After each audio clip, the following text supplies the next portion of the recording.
Welcome to NightChild Talks Prince Uncut and Unscripted.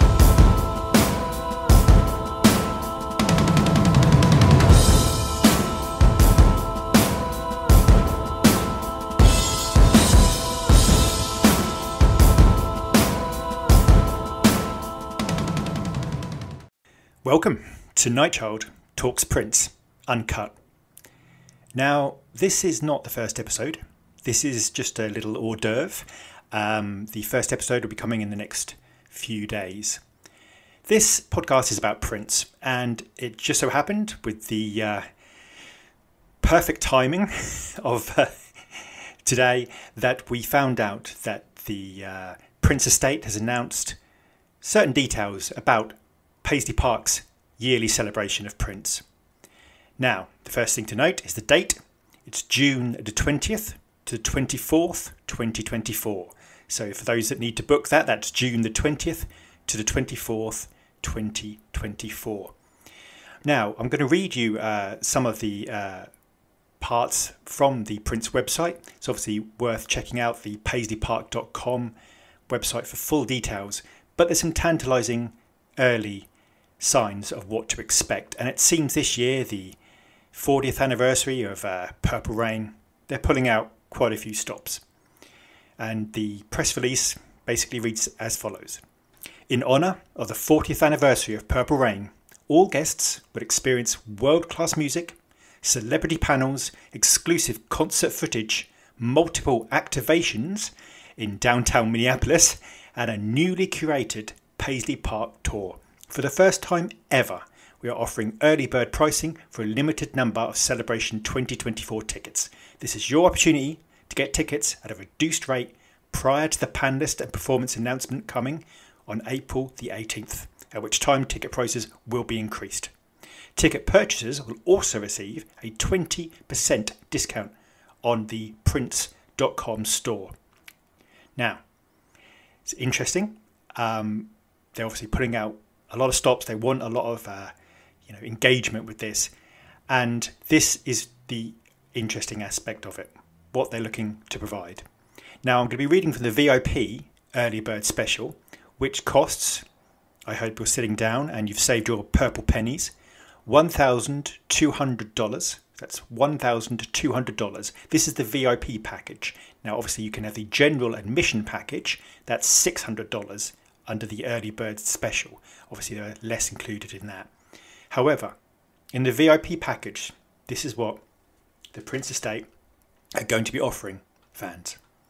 An exclusive tour of Paisley Park on Thursday or Sunday with new exhibits. VIP preferred seating and sections at celebration events. And they said that in brackets this will be strictly enforced. There's VIP hospitality suite in downtown Minneapolis. High definition Purple Rain movie screening, which is interesting. And, there nods at the HD version of Purple Rain at a movie theatre, presumably. A concert, and this is where it gets exciting. The first concert, The Revolution at First Avenue on Friday. So The Revolution playing at that iconic, incredible venue where Prince filmed a lot of Purple Rain, First Avenue. Also, another concert, Morris Day and special guests, which are to be announced on Saturday. That's Morris Day and special guests. And another concert, the New Power Generation and special guests. And anybody who's seen The Revolution live, Morris Day live, and the New Power Generation, particularly recently, have been on fire. They haven't toured for a bit, but the few times I have seen them, they have been incredible. So that will certainly be worth, seeing. Fantastic concerts. Also, there's another concert for a new artist showcases. So we don't know who that's going to be, but there'll be new artist showcases. And Prince obviously was a big mentor of new acts, and he wanted new acts to, become involved and to really push them out into the world. So that will be something that they're kind of, carrying on. They want to introduce new artists to the world. There's also the Celebration 2024 panel discussions, which again, they're not announcing who's going to be on that. Part of the early bird deal is basically you kind of take a leap of faith and you book And then later on, once they've announced who's on the panel, then the price goes up. This is interesting too. A VIP boat cruise on Lake Minnetonka. I don't know if you'll have to perform the Apollonia scene, one presumes not, but a VIP boat cruise on Lake Minnetonka, which is an interesting addition they've added here. There's also admission to celebration events and installations in downtown Minneapolis. No further details currently on that. Also, exclusive listening session at Paisley Park of unreleased Vault material. This is obviously something people are really interested in. That'd be interesting to see what that is, what that contains. Will that be a nod to something that'll be coming out soon? We're not sure, but that's an exclusive listening session at Paisley Park with unreleased Vault material.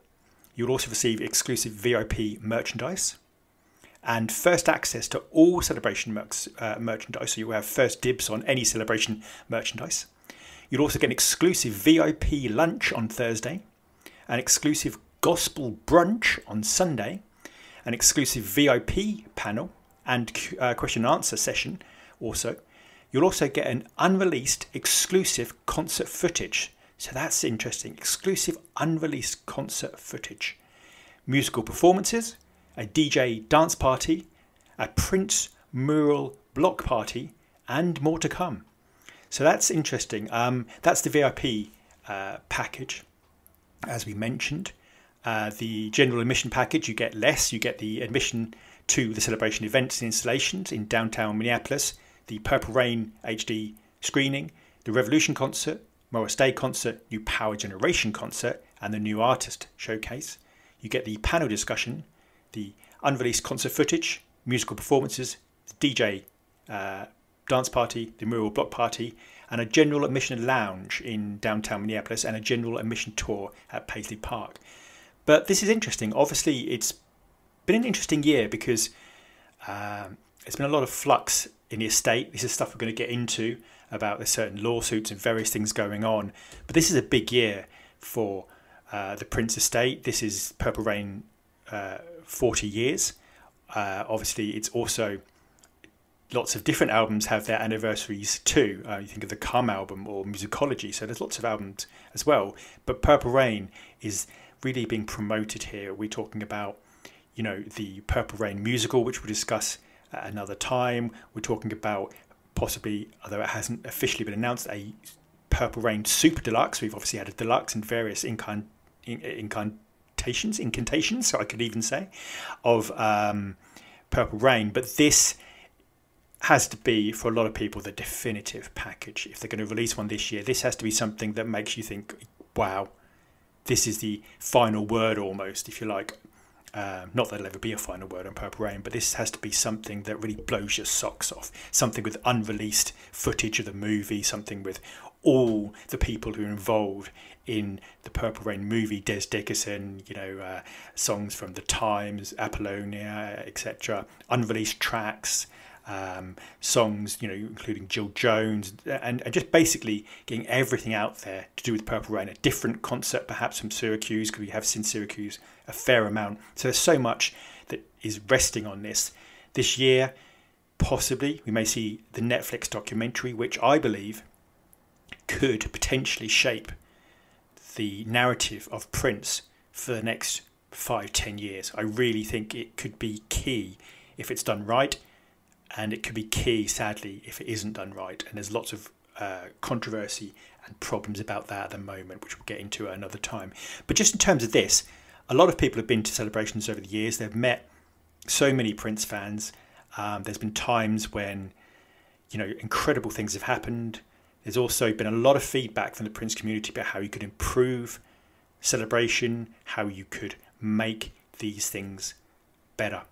Now, Prince is unique in a sense because whilst there's Graceland and there are certain other places, Paisley Park as a recording studio, as Prince's idea, is the embodiment of Prince, and the estate has this responsibility to keep this going. Now, how do you get people to go? You get people to go who are big hardcore Prince fans, and you get people to go who kind of, general music fans who want to see where Prince created some of the most iconic work of, the last 40, 50 years. But the trouble is, with hardcore fans, some people will go no matter what. But some people want to see something new. They want to see it improve. They want to see it get better. They want to see acts they haven't seen before. They may not go to see the same acts every year. They may say, well, it's a lot of money. I mean, certainly if you're in the UK, you're talking thousands of pounds to go to Minneapolis, to buy the ticket, to stay in a hotel, to book flights. It's a lot of money, a big investment. So you've got to have these things to really attract people to go. There's an argument. Some people can't afford to go. And so, how much stuff should you make exclusive? But then you've also got to keep Paisley Park going. And that's the thing. There are many ways to do that, whether it's having concerts, whether it's having recording artists there, working with younger people to record there, whether it's tours, whether it's, just having these celebrations. But this celebration must be the big earner of the year. There's no doubt about that. It just must be. So this has to go right, especially this year, because presumably there'll be more press attention on this 40th anniversary of Purple Rain than there has been for a while. And the estate have had a few years to get this right. There's been a lot of fluctuation with the estate, lots of toing and throwing and people jostling for control. And at the moment, we'll go into it later, but it's kind of split between the family and some other figures, record company.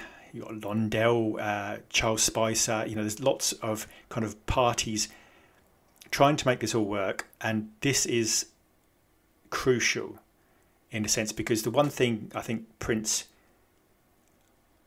admirers really agree on is they want to keep Paisley Park going. It's a symbol of Prince and all he achieved, and it's a symbol of his work and his mind. And he said, Paisley Park is not just something I have the keys to. It's a kind of, it's more of a something in your mind. It's a state of, sort of striving for this different utopian world almost. And I think it's really important that this works and does well. Now, the celebrations have been doing well. They've been, I think, from what I understand, pretty much selling out. So it's certainly interesting here how they're really pushing it. And it's going to be interesting to see how many people take up this early bird offer before knowing about all the details of what's going to happen. But anyway, I just want to jump on here and quickly say that the first episode of this podcast will actually be coming in a few days' time. And really looking forward to that. Talking about Prince. It's a much more relaxed vibe this time. It's much more, I think of it as the after show to my kind of YouTube channel. We'll be talking about Prince, how I got into Prince, everything that's going on in the Prince world, Prince albums. We're talking about the latest, Prince news, but also aspects of Prince, his remarkable stagecraft, the musicians he worked with, the songwriting talent he has, which still isn't recognised, still not in the Songwriters Hall of Fame, and so much more. And hopefully we'll have a few guests on here and we'll just chat Prince. It's a much more relaxed kind of after hours vibe, and I hope you'll forgive me, but this podcast really is something I just want to do in terms of something just to enjoy, just to take the pressure off and talk about Prince. I loved doing the YouTube channel. I did it for 10 years. It was fantastic. But I didn't like the technical side of it, I'll be honest. It wasn't my thing. I just wanted to talk about Prince, get on here and just whatever's in my mind, whatever I'm thinking about at that time. I listen to Prince all the time. I've been listening to Prince so much over the last few weeks. Just there's so much to explore. It's insane. So I just want to get on here, no pressure, just a relaxed vibe, talk about Prince and talk about what's going on. So with this episode, I just want to ask what your feelings about the celebration really are. Are you going? What would make you go? If you're not going, why is that? Is that because how much it costs? Is it because you're not really drawn to the performances there, or you want them to offer something else? What is it that kind of you want from celebration? A lot of people have also talked, and I think this is a really important point. What about people who can't afford to go? Shouldn't they have like a live screening, something, even if you pay $5, $10, whatever, a live screening of a certain event? Now, some people say, well, you've got to keep these things exclusive so people want to go, but just something for the people who, because Prince has fans all over the world. It's not just in America. And it's important that people all over the world can actually see Prince's genius. And if that means live screening a concert, if that means showing a discussion panel about Prince, if that means releasing a few songs around that time, a few unreleased tracks, then maybe that's worth doing. You know, even if you put something up on YouTube and just say, this is a live performance of a concert we have, just something. So that would be interesting to know. But anyway, what are your thoughts about Celebration? Does this line up kind of, do you think, yeah, that's perfect, you know, Purple Rain, you've got Purple Rain, you've got The Revolution, you've got Morris Day, you've got the new Power generation, this covers all the bases, or were you looking for something more? Anyway, give us a shout, and hopefully we'll speak soon.